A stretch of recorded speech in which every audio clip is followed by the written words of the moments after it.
Sorry. Yeah. So I was just mentioning that I can't tell because I can't see most of the participants' faces, but I'd like to hear more from some of the younger persons in the room. Not that that I'm discriminating against us older folks, but certainly I'd like to hear from some of the younger folks in the room.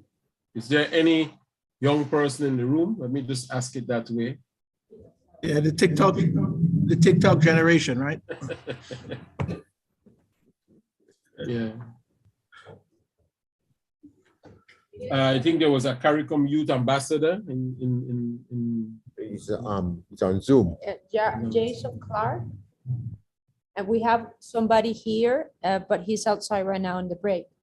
And he also has his origins or roots of the fusion of Indian and Grenadian, because we were concerned about not funding the representation of the Indian community. And he just shown us the photos of what does his, well, literally the physical photos, which is a type of archive, some rituals that they do. I do in it, and currently ICH element. So he's in the break, but when he arrives, I would like to introduce you to him. Okay, sure. All right. So young folks out there, if you want to share any perspective at all, please do so in chat or raising your hand or whoever. Janelle, no? Janelle, are you a young person? I'm just seeing Janelle's eyes. But Nigel, you have to define young, you know. I consider anything that's not retired as being young. Well, me too. Okay. No, but I mean, certainly our youth, if you have any youth involved, no, students and so on, feel free to share. Don't be intimidated by us older folks here. You'll share whatever it is that's crossing your mind. Your pictures. Right? So Ezra, did you finish with that? Did you did I interrupt? Yeah, I was saying that those video clips that folks have captured could be added to a repository, because they may have visuals and audio that are relevant to the ICH work we're doing. Okay, got you. So please drop those links in the chat as well. Just give me the pictures. But just come. Oh, so we have someone there? We have a youth? Let me start video. Yeah. You have the pictures? So you want to describe what's happening here in this picture? So that's one of the traditional celebrations of some of the Indians here in Grenada. It's they usually have this Indian dance when their son's having their first haircut. It's usually around when they're 5 years old, and everyone would gather around for the cutting of his hair. So they'll cut it in portions, so pieces at a time. So each time they cut a piece, they'll do the ceremonial Indian dance, and until all of the hair is cut off, which they'll actually save and they'll put into a cushion-like ornament that they'll keep in the houses. So it's usually a very grand celebration, and bring into consideration the music, the cuisine, the dance, and so forth. So that's an ICH.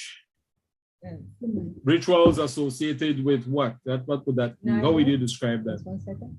Oh, sorry. Go ahead. Could you come closer to the so we could pick you up more clearly? How would you describe that for those of us listening? How would you describe that as an element of ICH? What would you call it? What is it called? Putting you on the spot, right? So it's actually one of the traditional celebrations with one of the Indian communities. Could you come a little closer? I'm not hearing you. Sorry. Oh, yeah, Oh, okay. yeah. Yeah.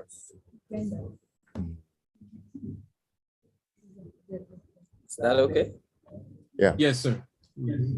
Darren doesn't bite, you know? Mm. Yeah, go ahead. Go ahead. Sorry.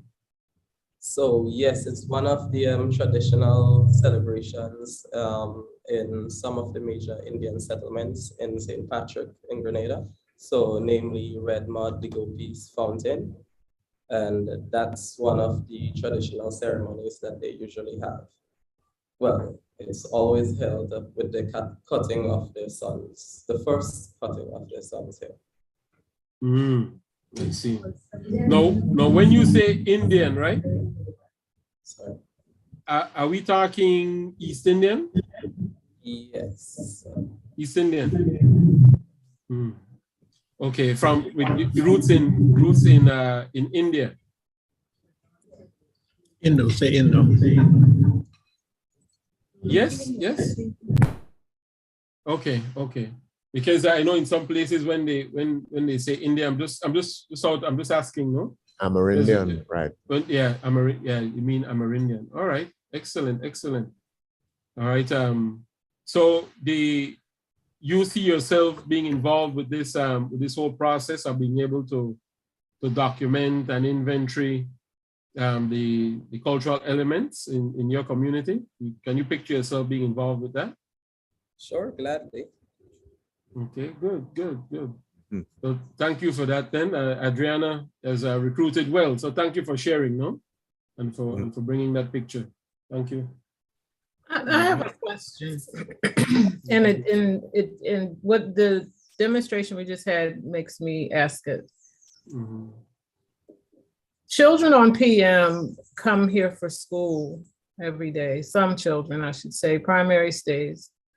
Does it matter where you would present and have a conversation with young people about ICH? Because I would imagine that they're one way at home and another way on the island. It just makes me want, on Carriacou, I should say. I just wonder if place and time and context change things as we think about and contemplate how to talk to young people. Does it matter that we catch them while they're on Carriacou at school, or does it matter that we come to them where they are? Because there's always the argument to be made quite convincingly that it's best to talk to people in their own environment. This is a different scenario, but it just brings the question to mind. I don't think it's a problem. I'm just curious to know if there's any wisdom out there about it that I've just not heard about. Well, I'm sure the fact that you raised it, you've thought about it to some degree. Because, for example, this project involves children from school, you'll clearly want to get not only the consent of the school and the principal, but the consent of the parents to be engaged in this process, no? So that's something to take care of on that end. In terms of dialogue with young people, you may have to, there are many ways to do it, you know.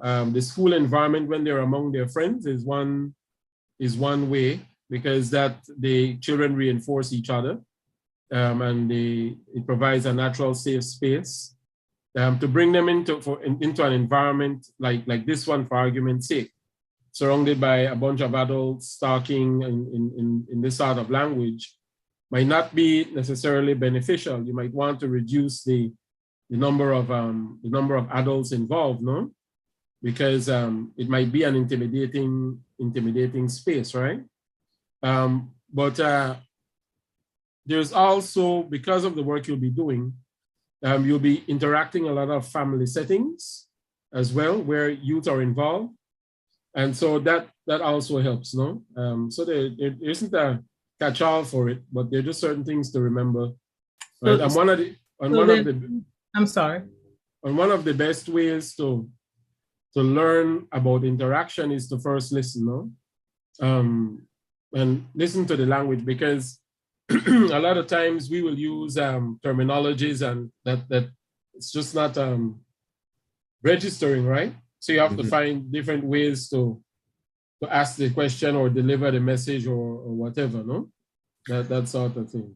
There's that, and then just to maybe add to Adriana's question or query yesterday about PM having their own set aside, is that, you know, it's a community effort. If only part of the community is here, meaning the children in school, then that's only part of the community. So when we talk about public awareness and communication with the community, then I would say that's a third element, if you follow on with that. I just don't think it's one of those things where I've seen 1,000 times. Maybe people from Carriacou might help me with this. You know, there's the cookie cutter approach. There's Grenada, and then there's Carriacou and Petit Martinique, as if it's all one place, and it's not. They're two different places. Legitimately so. If the water doesn't convince you, you know. So it's just something I want us to bear in mind, that we're not a collective unit or up here, I should say. That's correct. One of the slides we looked at earlier makes that point, no? Context, you go from one home to the next, the context will change. One community to the next, the context will change. One of the beautiful things about doing this sort of work as you go forward, you'll have to be pliable, no?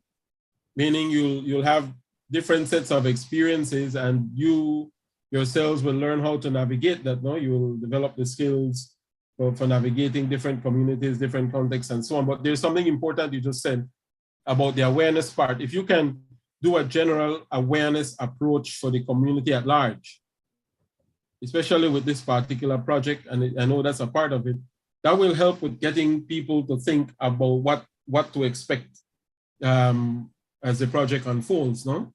Because it's a we culture, it's we want to safeguard what is ours, get people thinking in those terms, and that will make things a little bit more manageable, no? All right. All right, so let's proceed then to our final unit for the day. The topic is safeguarding.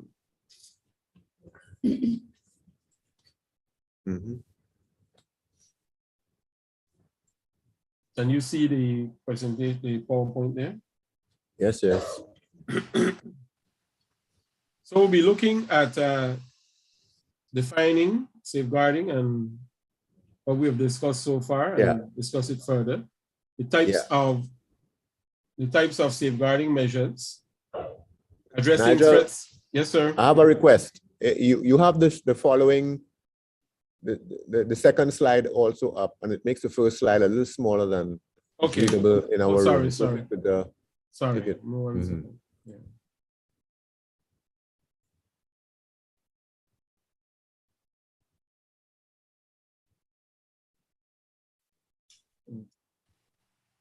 Is it okay now? No, you're still seeing two slides. Oh, sorry. Okay, I know what it is. Yeah. Right. Beautiful. Thanks. All right. So we'll be looking at the types of safeguarding measures, addressing threats and risks to viability, this issue of viability, and what we call safeguarding plans. No? So how do we define it? Safeguarding means ensuring the viability of ICH while preserving its values. And we're talking about in the current context and from one generation to the other. No? So what are safeguarding measures? Those are actions taken to promote ICH in general or to revitalize specific ICH elements. All right, so this is for the focal points. When you think of safeguarding ICH, inventorying is one exercise and so on, but once you've gone through that, and we already established that that's a continuous thing anyway, you'll have to begin to think about specific safeguarding measures with respect to particular ICH elements. So there are two ways to think. There are two categories of it.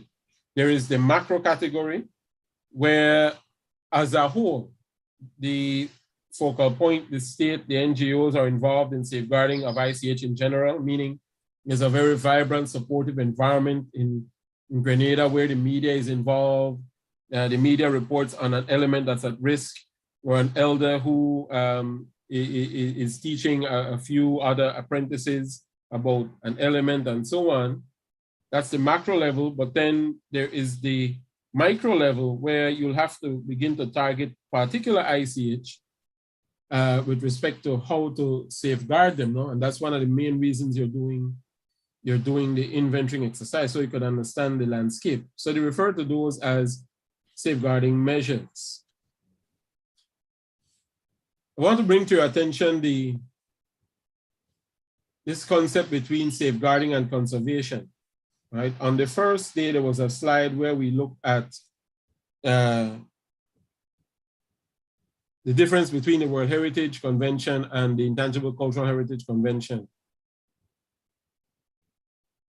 And sometimes persons confuse the concept of conservation and safeguarding. Conservation is more of a term that applies to the tangible aspect of culture. So you have the forts, for argument's sake, the buildings made from brick, or the slave houses, right? The slave barracks. Those are examples where you would apply the conservation concept. In natural heritage, the conservation concept applies to sustainable use of the environment and resources and so on, right? With respect to safeguarding, however, they use the term safeguarding because you're dealing with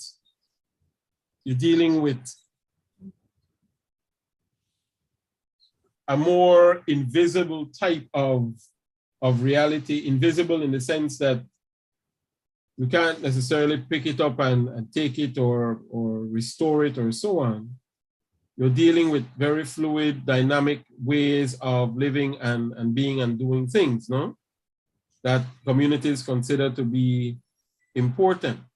So in terms of the convention, think about ICH in terms of safeguarding. It doesn't mean, however, that some conservation might not be needed as part of safeguarding measures. Let me tell you what I mean. In some communities, for argument's sake, you have central meeting spots, right? Like you have a plaza or attached house where the frequent meetings are held, or if someone in the village is getting married, that's where the wedding would be held. That's where the religious ceremony or church services would be held, or so on and so forth. The structure itself then constitutes a physical space in which the ICH occurs. So the ICH is associated with that physical space. And so in that case, both the conservation and safeguarding work might be necessary, no? Conservation in terms of protecting the physical space, making sure it's rehabilitated, maintained. If the thatch roofing needs change, it will be changed by the community through whatever process. If it needs to be painted, if it needs to be cleaned or whatever, that's the conservation side of it. The safeguarding side of it involves the living heritage element associated with that. So I just wanted to juxtapose those two concepts, safeguarding and conservation, no? All right. Any questions on that? No? So this is an example of the Ahayuda War Guards in the US there. It's a physical space. You see the wooden structures there. Those are gods that are carved, right? And they protect that space, but there are also ceremonies that go with it, no? So the conservation would be ensuring that that space remains intact for the community to utilize, but the rituals that go with it would be the safeguarding living heritage intangible component of it, no? Yeah, but, so what does it, but yes, sir. How are you safeguarding that? By ensuring that You're not there's a safeguarding. viable organization that's going to outlive everybody, that has proper storage facility. I mean, how you want to just, because this is our issue. The question in this case, if you're just looking at this example, this is the physical space is a conservation matter. No, we understand that. You see, I understand what you were trying to explain the difference between conservation and safeguarding. But I'm just leading on from that, saying, and how do you safeguard in our context? I see. Because you see, because we don't want the information to disappear. So what is the, there should be like a priority. Let's say, look, the first thing you have to do is have this and this and this to ensure that this information doesn't evaporate when grandma dies. Well, the documentation and inventorying, this is why the convention has it as an obligation. Yeah. That's the first thing you do. In the event that it dies, no? You have records of it. Yeah. Right? Okay. What will follow, to ensure its viability, or if it's already viable, what will follow would be deciding what measures to put in place, but with the community involved in conceiving what measures can help to save it, no? Yeah. That sort of thing. Okay. So come back to an archive again. But I mean, are we leaving this to the communities alone, or is it central government? What are we going to do? This is our issue. I mean, and I know this is not direct, it's indirectly related to your slide, but at least at the end of this presentation, I think we should talk about that safeguarding again. All right, so it's a process of negotiation all the way through. I can think of specific examples. So I remember there was this tradition of ballroom style dancing in a southern part of the country, and they were approaching their centenary, the 100th anniversary, and having different ballroom dancing groups and so on. But what was happening was that there was only one person who knew how to play the music. One person. And so what he would do is that he would, at the annual ballroom dance at Christmas time, he would play the lead harmonica, and then he would be accompanied by a guitarist and a drummer, and they would follow his lead, no? So he would tap out the main harmony, and then he would be accompanied by a drummer. They would follow his lead. But he kept asking, please, I need to teach somebody. I need to teach somebody this. So what? Yeah. And so through a process of negotiation, we determined, okay, the first thing we need to do, because he's in his 70s, we need to record the music. So we got him into our studio and we recorded the music. The next thing we did was that we went to a secondary school in the community and asked if there were any kids wanting to learn this type of music.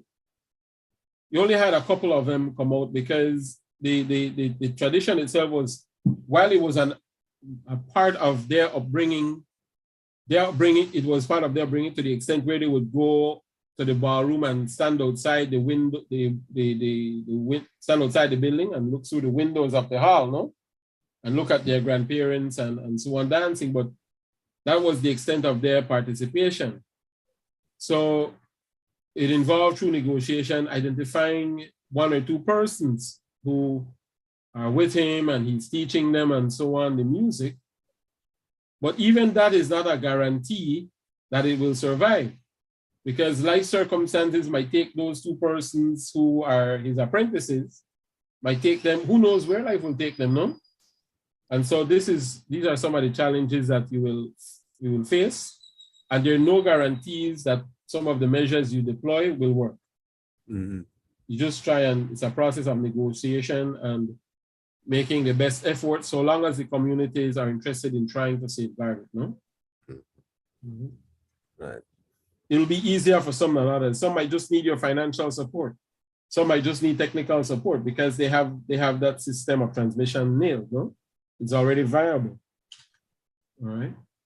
So what does the convention say about safeguarding? State parties shall take the necessary measures to ensure the safeguarding of the ICH present in their territory. That's a state obligation.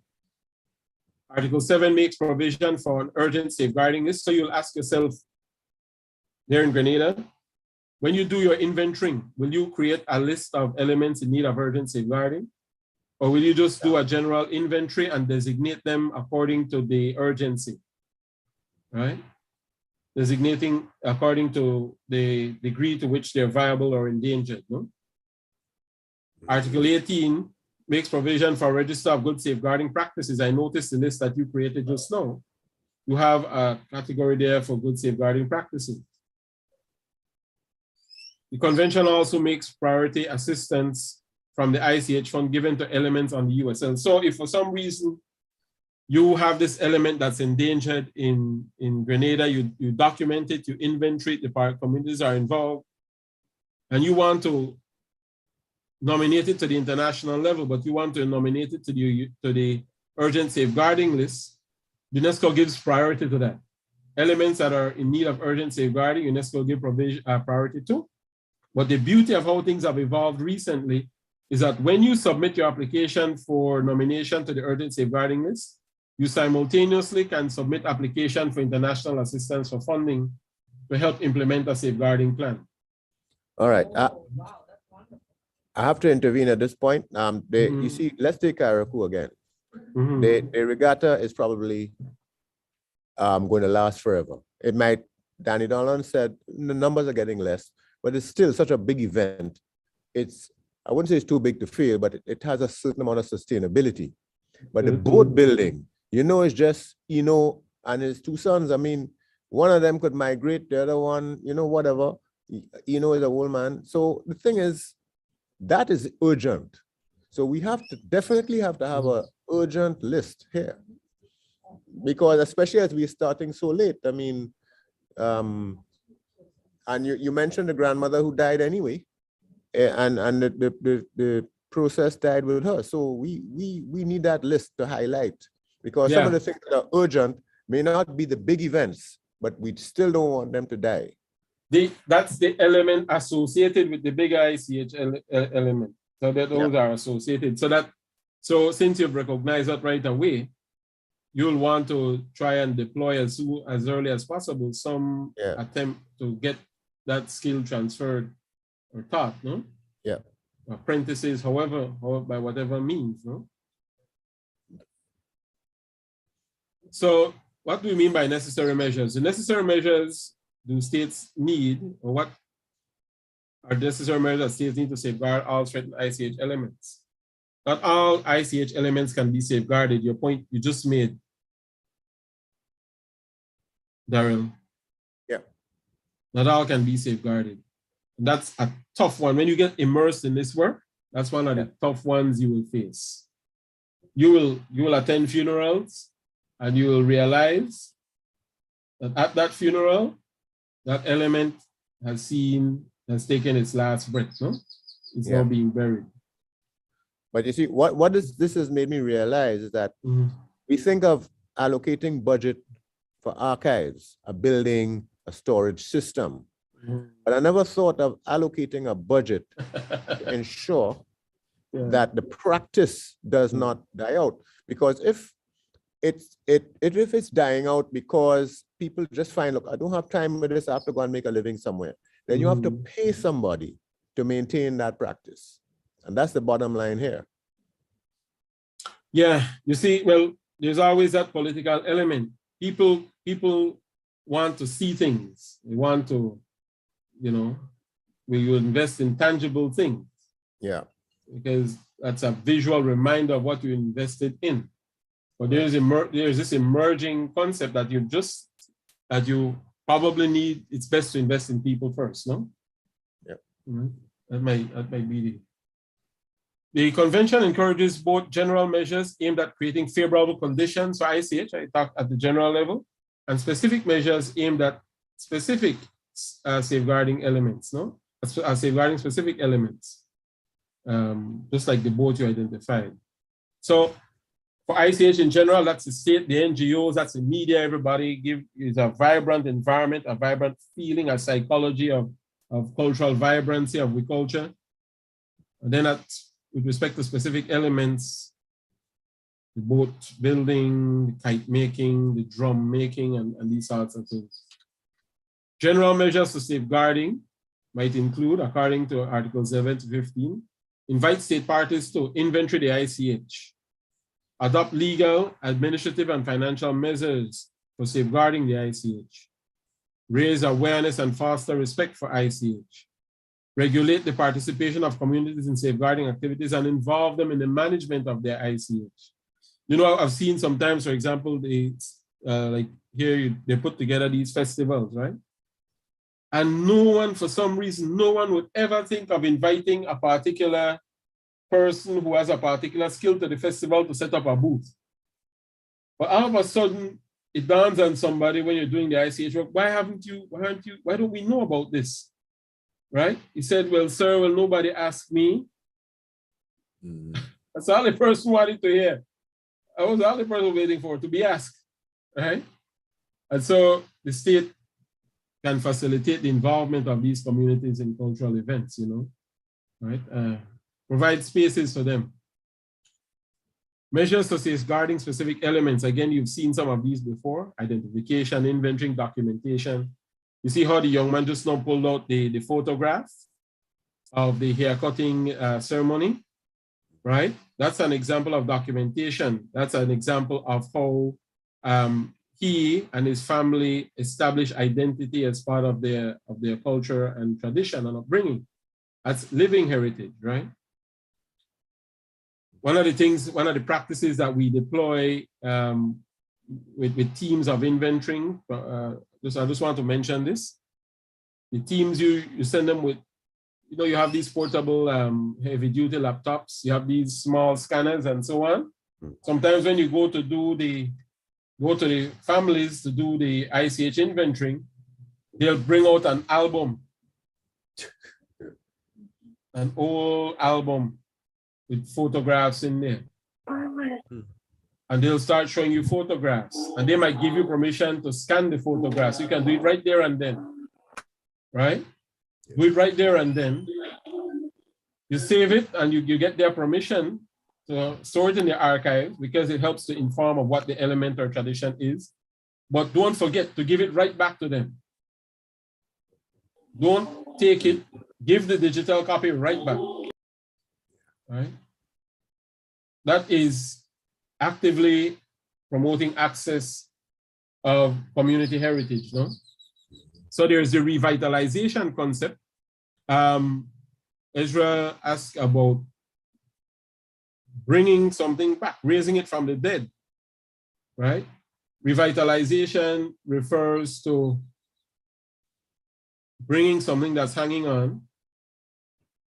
The revival, however, that's taking something that's gone and trying to bring it back, which is a little bit harder task. Might be possible, who knows? Huh?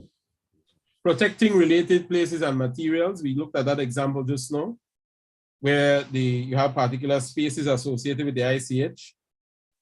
You have, I know some groups, for example, there are particular costumes that they use, but the costumes have to be well taken care of because they're not just costumes, they are sacred. They have ceremonies where once they put on the attire, they take on the characteristics of whatever it is, no? And so those need to be taken care of because there are ceremonies associated with them. blessings and rituals that they perform before putting them on. I know of a particular dance among the Maya people, the dance of the deer. Once it starts, it's like a recounting, it's telling a story. Once the dance starts, they won't stop. The dance has to be finished. And it takes a few hours to dance that one story. It takes hours. I remember one time they said, we want to bring them on stage. We want to put them on stage so that the people can see what that tradition is. They said, yeah, okay, no problem. And so they agreed. But what they didn't realize was they had to start dancing 2 hours before they actually got on stage.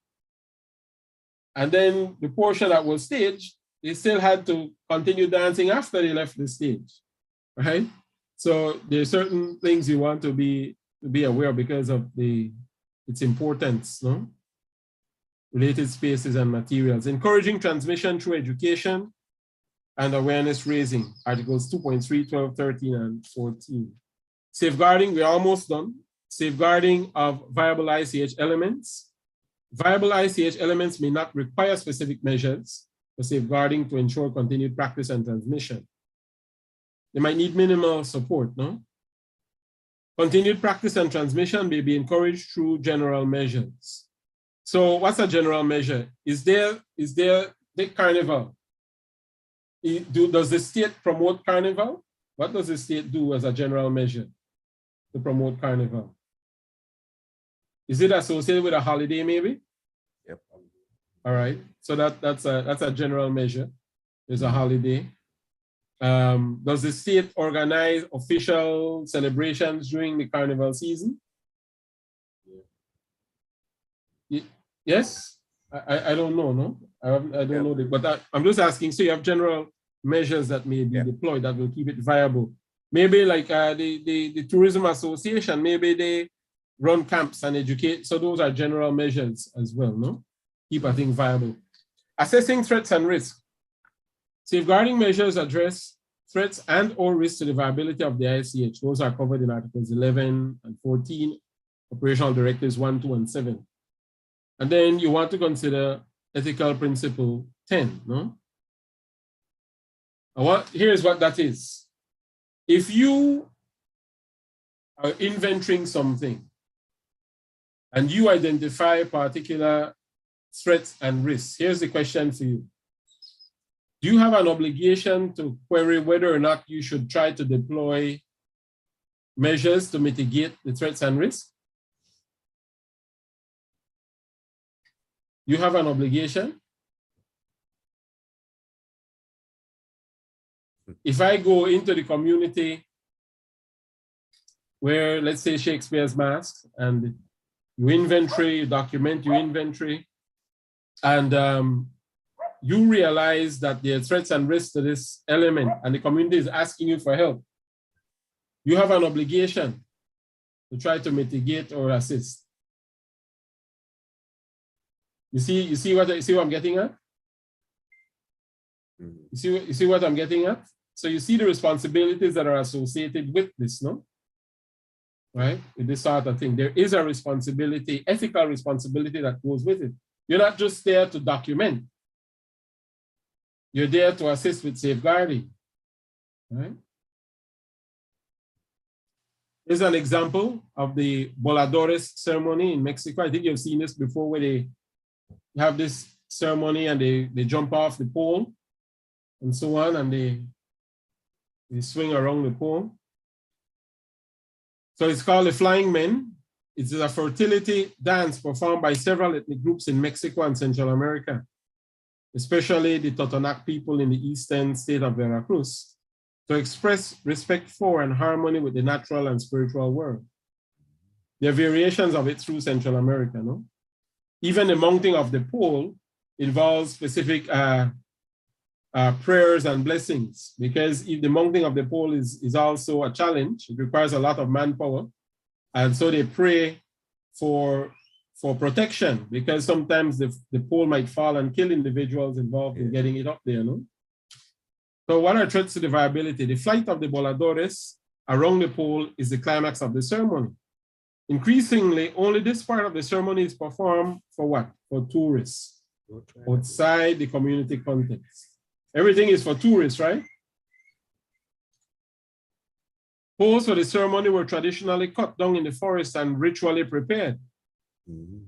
Too few appropriate trees are now available, so people are using fixed metal poles. So those are the threats. You're seeing them. Ritual preparations for the ceremony help to maintain its significance for the community. Performances by professional dancers reduce the focus on the ritual aspects. So now you just have professional dancers. It's not the ritual dancers anymore, but they become professional acrobats and circus performers, no? Wanting to do the flight of the voladores. But the ritual aspects are now being ignored. Why? Because they want to showcase it for tourists, right? Voladores safeguarding measures. So meetings were held with the Voladores groups, state and NGO support. Measures included reforestation, opportunities for performing the entire ceremony, including ritual dimensions, schools for Volador children, promoting the transmission of knowledge and skills, including ritual dimensions, no?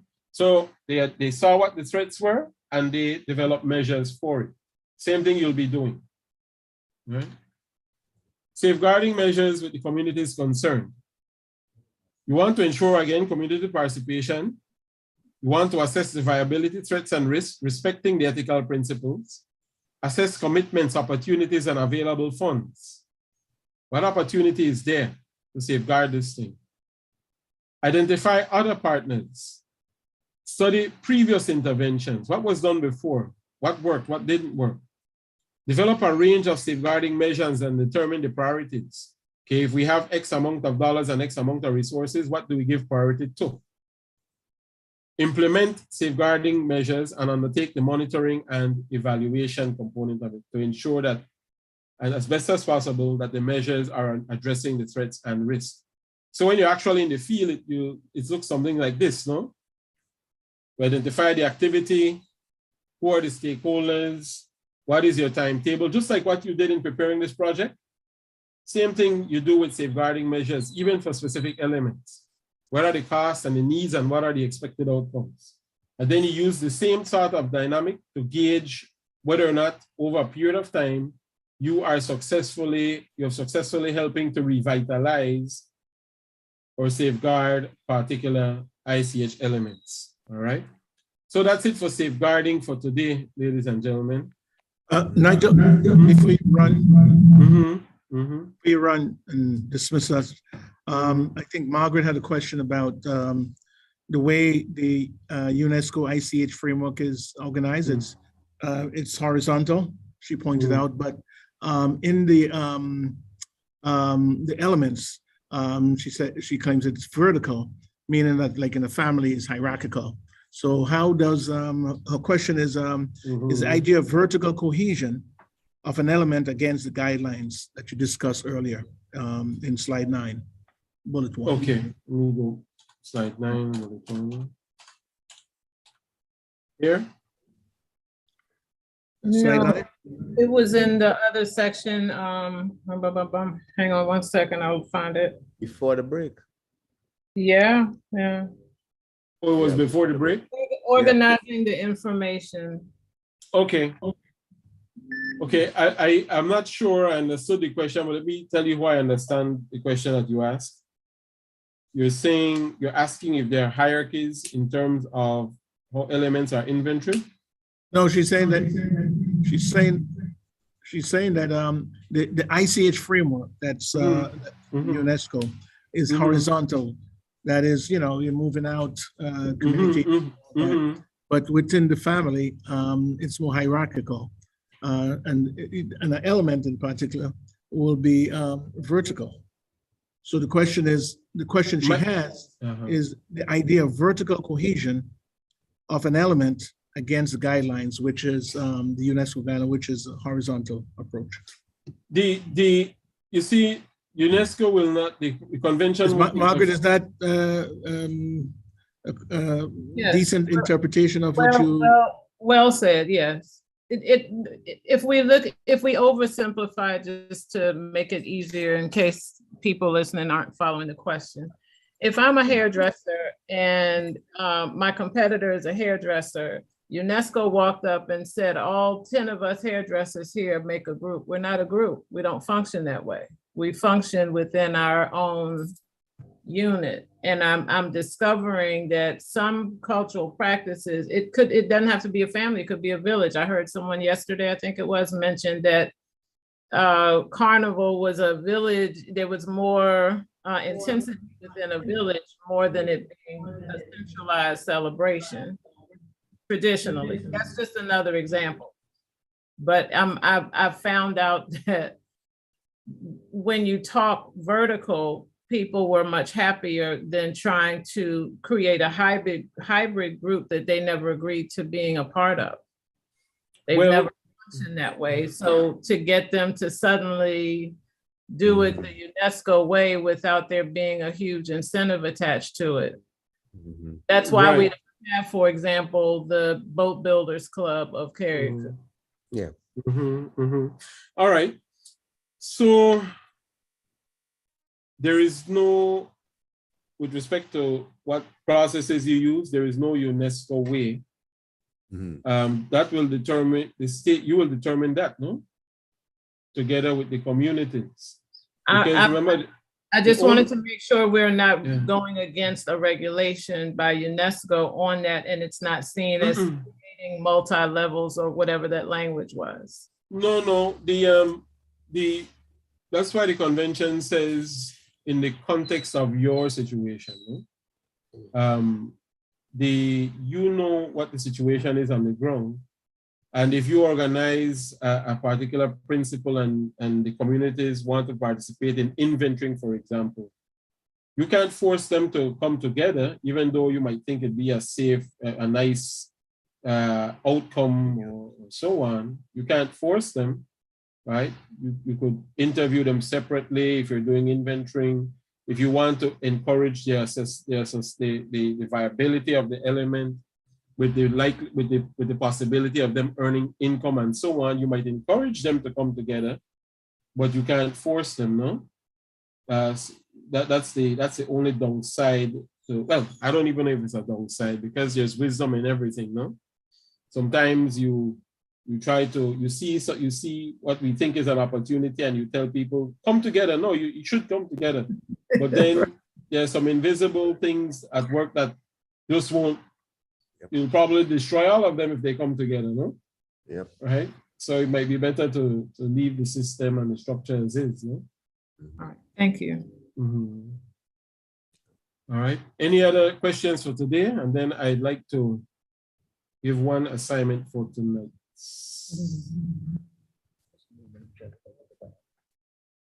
Is there anything from your end? Yes, I have a nominee for tomorrow's homework. All right. Yes, the dreaded nominee. I have Peter Antoine. He's going to be a nominee for tomorrow. I think he's present. Yes, I remember Peter. Yes. Peter has excitedly accepted the invitation. Yes. He beside himself. He's beside himself. Dorian looks like somebody who would volunteer. Thank you, Peter. I don't see you, but thank you. So I want to just bring up this table that dealt with describing an element. So we will send this to you shortly. And your homework is describe an element. Don't go out and inventory. Maybe you are lucky to be able to speak to someone who's a knowledge bearer or practitioner. If you're a practitioner yourself, that's fine. But I would like for at least a few persons to prepare a description of an element using this guide. Right? It doesn't have to be, we're talking a paragraph here, no? Right? We're talking a paragraph. And it's a bit challenging. It's a bit challenging, but it's our first step toward what we'll actually be doing subsequently, no? So the homework is to choose an element and describe what it is, so that for those of us who don't know, we get a picture of what it is. Is that okay?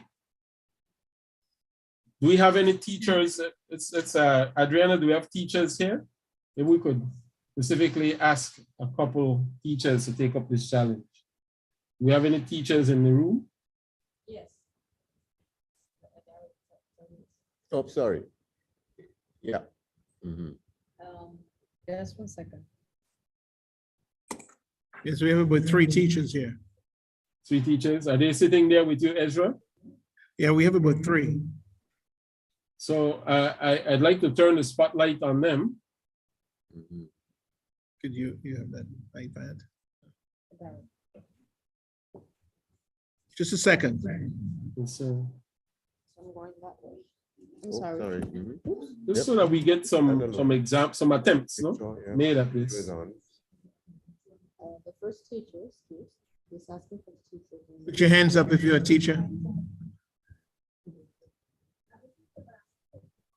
But you can put your hands up. Can you repeat the question, or what is your Describe, choose and describe an element.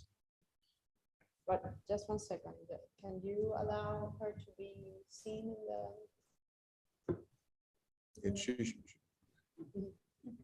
I did not submit on the question because I'm not where my teacher had no. I'm working in school feeding actually. But of course the element that I would choose would be praise. The praise, the good night praise. And that would be a ritual. Yeah. And so essentially what happens is that we have to answer these questions. I can do that one for you. Singing, you can do that one for me? Yeah, you can. So what skills you have, singing, for example, you have the culinary aspect of it. You have to prepare certain things, fish, chicken, and bread. There's certain foods that you have. And instruments, not particularly, because it's more a cappella. But it's a voice.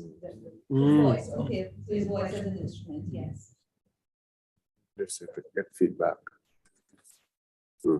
Okay, I Where it's picked up some located, it's wherever the deceased person lives. So it's in the home, it's in the family. Right.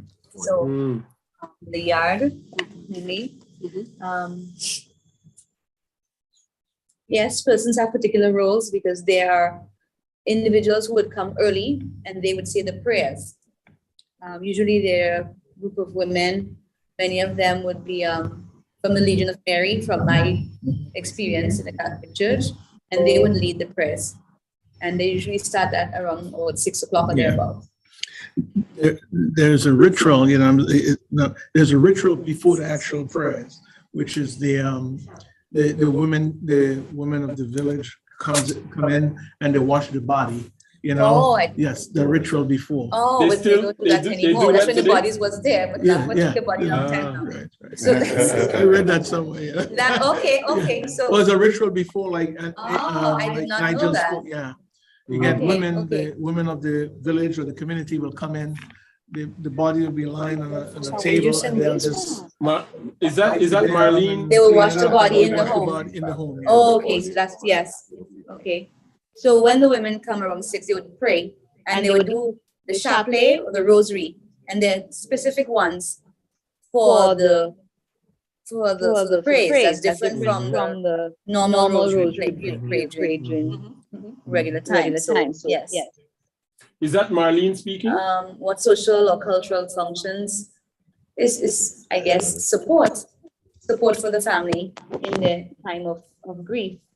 So that was a function there to console them in there. He didn't feel it. It didn't feel that way? It's festive, you know? Okay, well, yeah, okay. And how is that element transmitted? You learn. Because one of the things I find funny is that no matter how drunk the men may be, some of them, they're outside and they're drinking, but when they hear certain songs start, they would come in and they would sing so loud and be so involved and so proud to sing, you know, and I'm always really impressed or touched by that. And the other thing is the practice or transition. Is it threatened in any way? COVID gave it a hit. COVID gave it a hit because persons were not having praise as much until they started doing it online. So I have experienced a number of praise online, but some of the songs are in the old style, and so it's difficult. It's becoming a bit difficult to maintain that. So maybe we'll have to figure out how we can make it more accepting or acceptable. That's probably not a thing to do, but find some way to make it more attractive to persons of the younger generation. A lot of the traditional songs have now been replaced by choruses, and that saddens me because they have really nice depth. But and then you have anthems. You call anthems that you like Chairman on the Table or things of that sort. Sign My Name, those kind of things. So they would have a hymn that they would take from the book, and then you have a chorus, which is kind of like you have the calypso, if you can draw that analogy, and then you have the soca. Right. And the men would come in for the soca. When the calypso come, they would go outside. But you got the extempo.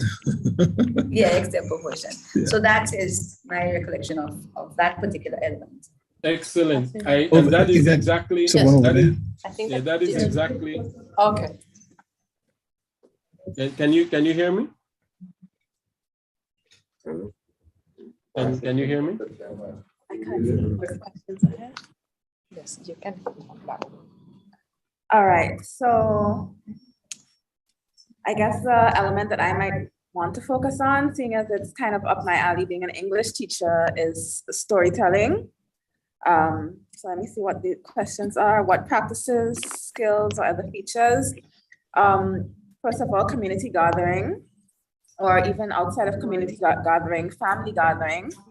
It used to be a period where the elders in the family would call up all of the children, the nieces and nephews, and they would come together, whether it is in the living room or on the veranda on a specific night, and they would tell stories back in my day, and they would tell happened to a friend of mine story that has a lesson behind it or a moral behind it that the younger generation are later going to reflect on, and they might not get the message when it's first said, but by the time a year or two have passed, they're like, oh, that's what they were talking about, that's what this means, and it becomes a life lesson that they would then say, you know, my grandfather used to say, like my grandmother used to say, y'all remember when Granny used to, and those kinds of things. So it's really just that verbal passing along of messages and morals that we want our youth and our communities to continue to embody, that's being passed down by means of these analogies and parables and stories and poems. That is kind of endangered now. It doesn't happen as much. What domains are involved? Well, yeah, so oral storytelling. So we have, it's pretty much free speech, free talking in the family domain or in the community group domain. Where is the practice located? Again, in the homes or in the village or in the village shop or so. Do some people have particular roles? Of course, the older people would be the ones who have the story knowledge, or sometimes it might be older youth, so maybe bordering on the 30, 35 age group who heard the stories before and decides that they want to share it in the frame that, okay, this is what my grandfather used to tell us, that frame. Usually there's food involved, there's some scholarship, as they sometimes call it. And of course, the women in the house, if there are men there and the men are sitting around and talking, the women bring out the food, and sometimes the children are responsible for helping. the woman help mommy or auntie bring out some drinks for the men, and then they sit around and they listen to the big people talking about these stories, and then they learn a little something. Big people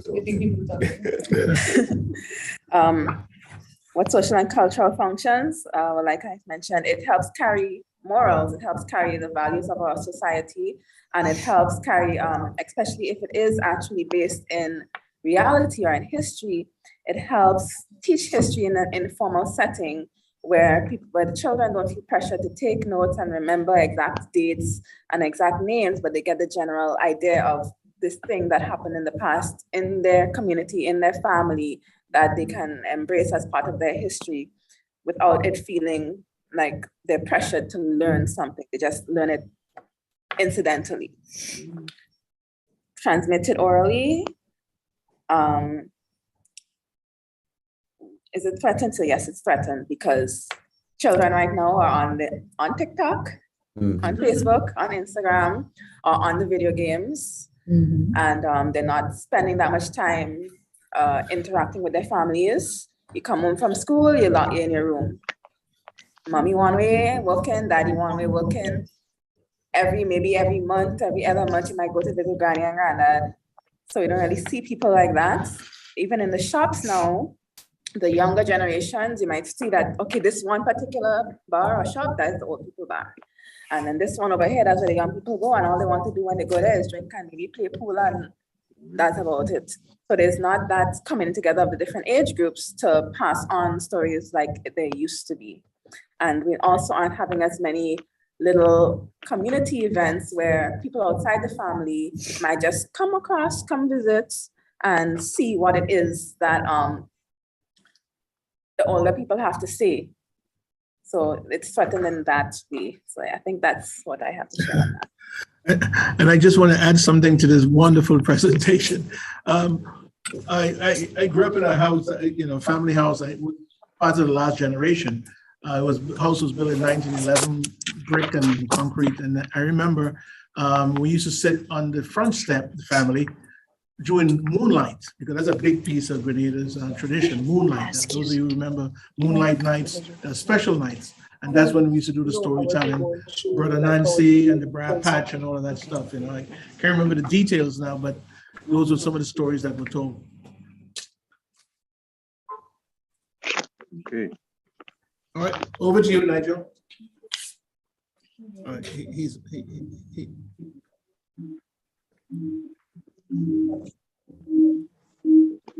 You have the floor, Nigel. Yeah, sorry, I lost control of my mouse just now.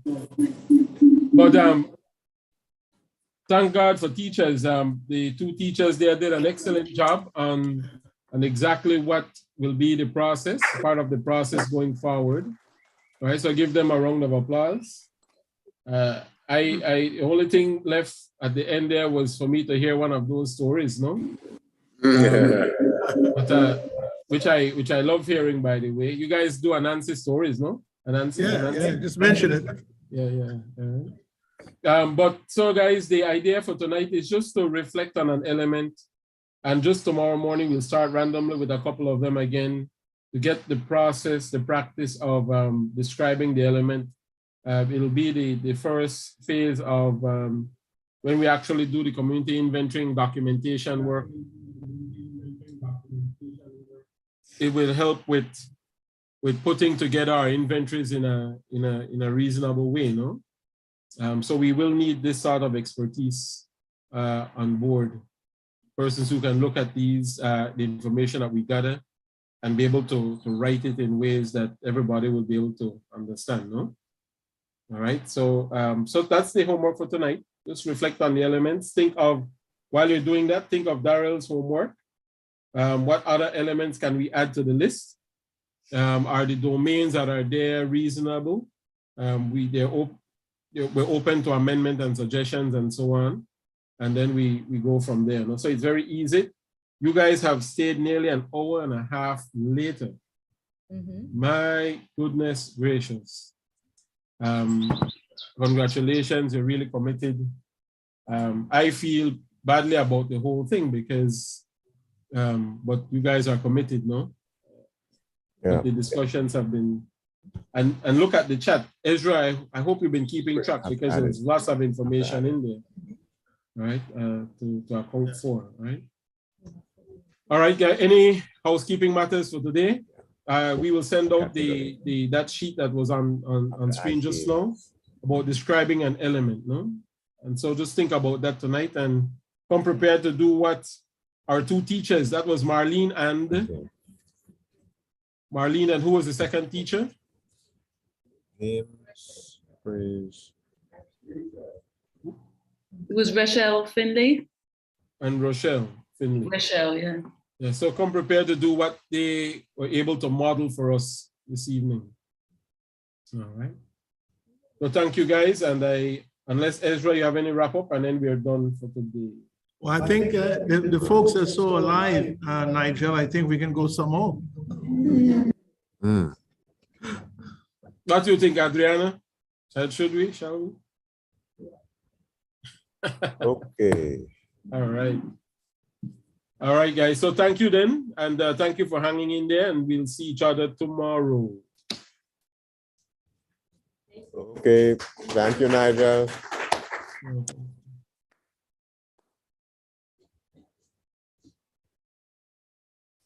Okay. And for those of you here with us today, there's a buffet style lunch over at the restaurant, which you can see is that next building to the side of the pool there. So.